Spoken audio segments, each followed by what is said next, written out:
Salam dəyərli izləyicilər. Zəhmət olmasa kanala abunə olun, videoları bəyənin. Bu gün sizə yeni ilin tarixi haqqında qısa məlumat verəcəm. Yeni ilin tarixi qədim Roma dövlətinə və onların inandığı saxta tanrılara qədər gedib çıxır. Bəziləri elə bilirlər ki, yeni il xristianların bayramıdır, amma belə deyil. Bu bir paqan bayramıdır və tarixi eramızdan əvvələ gedib çıxır. Roma mifologiyasında iki üzü olan bir Janus adlı tanrı vardı. Onun bir üzü keçmişə, digəri gələcəyə baxırdı. Romalılar bu tanrısına xüsusi ehtiram göstərirdi.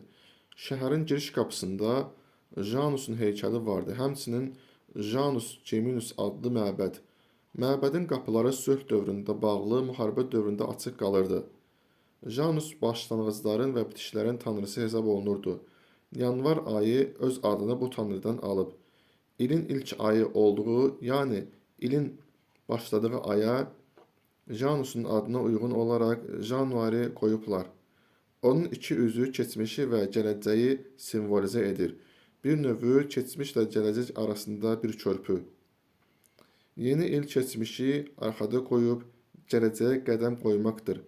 Eynilə Janusun sifətləri kimi. Bir növü zaman keçidi. Qədim Romalılar yeni ildə Janusa dualar edər və müxtəlif ayinlər keçirib dəyişikliyə hazır olduğunu göstərərdilər.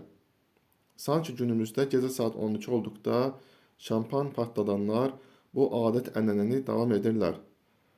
Romalılar mühüm başlanğıcları Janusa dua edib ayin keçirərək başlayırdılar.